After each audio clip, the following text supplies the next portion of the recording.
ಜನತೆ ವಾಯ್ಸ್ ವೀಕ್ಷಕರಿಗೆ ಸ್ವಾಗತ ಸುಸ್ವಾಗತ. ತುಮಕೂರು ಜಿಲ್ಲೆಯ ಮುಸ್ಲಿಂ ಸಮುದಾಯದ ಕ್ರಾಂತಿಕಾರಿ ಅಗ್ರಗಣ್ಯ ನಾಯಕರಂತಾನೆ ಗುರುತಿಸಿಕೊಂಡಿರುವಂತಹ ಬಶೀರ್ ಅಹಮದ್ ಅವರನ್ನು ಸಂದರ್ಶನ ಮಾಡುತ್ತಿದ್ದೇನೆ. ಬಶೀರ್ ಅಹಮದ್ ಅವರೇ, ವಕ್ಫ್ ಆಸ್ತಿಗಳನ್ನು ನುಂಗಿ ನೀರು ಕುಡಿದ ಭ್ರಷ್ಟರ ಬಗ್ಗೆ ನಿಮ್ಮ ಅಭಿಪ್ರಾಯವನ್ನು ವಿವರವಾಗಿ ಸ್ವಲ್ಪ ತಿಳಿಸ್ತೀರಾ?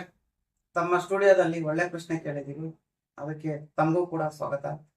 ಮೊದಲನೇ ನಿಮ್ಮ ಪ್ರಶ್ನೆಗೆ ಉತ್ತರ ನೋಡಿ. ರಾಜ್ಯದಲ್ಲಿ ಈ ವಕ್ಫ್ ಆಸ್ತಿ ಏನಿದೆ, ಉಳ್ಳಂತ ನಮ್ಮ ಮುಸ್ಲಿಂ ಸಮುದಾಯ ಬಂದವರು ಜಕಾತು ಫಿತ್ರ ಅಂತ ಕೊಟ್ಟು ದಾನ ಮಾಡೋಂಥ ಆಸ್ತಿ, ಅದನ್ನ ಅಕ್ರಮವಾಗಿ ಸಂಪಾದನೆ ಮಾಡಿದಂತ ಆಸ್ತಿ ವಕ್ಫ್ ತಗೊಳ್ಳಲ್ಲ. ಆದರೆ ಕೆಲವು ಮುಸ್ಲಿಂ ಮುಖಂಡರುಗಳು, ಕೆಲವು ರಾಜಕೀಯ ಪಕ್ಷದ ಮುಖಂಡರುಗಳು ವಕ್ಫ್ ಆಸ್ತಿ ನುಂಗು ನೀರು ಕುಡಿತಾರ ಮಾಹಿತಿ ಇದೆ. ಅವ್ರ ಬಗ್ಗೆ ವಿರೋಧ ಇದೆ.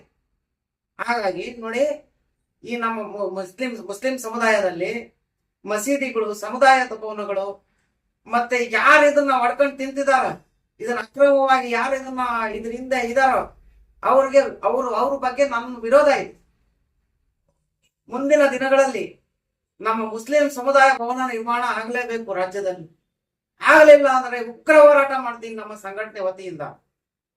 ಸರ್, ಇವ್ರಿಗೆ ದೇವರು ದಿಂಡ್ರು ಅನ್ನೋ ಭಯ ಭಕ್ತಿ ಏನಾದ್ರು ಇದೆಯಾ ಸರ್?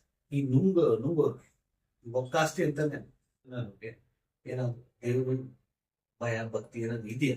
ನೋಡಿ, ಒಳ್ಳೆ ಇದನ್ನ ಪ್ರಶ್ನೆ ಕೇಳಿದ್ರಿ ನೀವು. ಈ ನುಂಗಣ್ಣವ್ರು ಯಾರೇ ಆಗಿರ್ಲಿ, ಯಾವುದೇ ರಾಜಕೀಯ ಪಕ್ಷದವನಾಗಿರ್ಲಿ, ಯಾವುದೇ ಪ್ರಭಾವಿ ವ್ಯಕ್ತಿ ಆಗಿರ್ಲಿ, ಅವನು ವಿರೋಧ ಇದೆ. ವಿರೋಧ ಅಷ್ಟೇ. ಈ ದೇವ್ರು ಅವ್ರಿಗೇನಾದ್ರು ಈ ಪ್ರಪಂಚದ ಭೂ ನೆಲದಲ್ಲಿ ಏನಾದ್ರೂ ಅವ್ರು ಶಿಕ್ಷೆ ಅಂತ ಏನಾದ್ರು ಸಿಗುತ್ತ ದೇವ್ರು ಕೊಡ್ತಾರೆ? ದೇವರ ಶಿಕ್ಷೆ ಖಂಡಿತ ಕಟ್ಟಿಟ್ಟ ಬುದ್ಧಿ. ದೇವರ ಶಿಕ್ಷೆ ಅಂತೂ ಇದ್ದೇ ಇದೆ ಅವ್ರಿಗೆ. ಹೌದಾ? ಹೌದು, ಪಕ್ಕ ಇದೆ. ಯಾವತ್ತು ಯಾರೇ ಆಗ್ಲಿ ದೇವರ ಆಸ್ತಿಯನ್ನು ಒಡೆದವನಿಗೆ ಪಕ್ಕ. ನೋಡಿ, ನಮ್ಮ ಇಸ್ಲಾಂ ಧರ್ಮದಲ್ಲಿ ನಮ್ಮ ಗುರುಗಳು ಬೋಧನೆ ಮಾಡ್ತಾರೆ, ಶಾಂತಿ ದೂತರು ನಮ್ಮ ಗುರುಗಳು.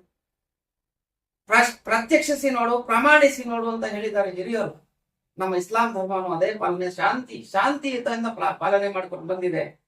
ಇಂತಹ ವಕ್ಫ್ ಆಸ್ತಿ ಯಾವನೇ ನುಂಗಿದ್ರು ಆ ದೇವರೇ ಶಿಕ್ಷೆ ಕೊಡ್ತಾರೆ.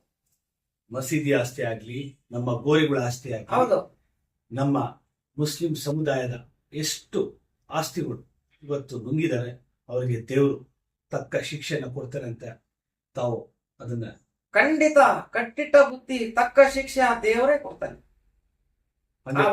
ನಮ್ಮ ಅಲ್ಲಾಹನೇ ಕೊಡ್ತಾನೆ. ನಿಜ. ಓಕೆ, ತುಂಬಾ ಧನ್ಯವಾದಗಳು ಬಶೀರ್ ಅಹಮದ್ ಅವರೇ. ನಮ್ಮ ಸ್ಟುಡಿಯೋಗೆ ಬಂದ್ರಿ, ಬಹಳ ವಿವರವಾಗಿ, ಬಹಳ ಅಚ್ಚುಕಟ್ಟಾಗಿ ವಿವರವನ್ನ ತಿಳಿಸ್ಕೊಟ್ಟಿದ್ರ.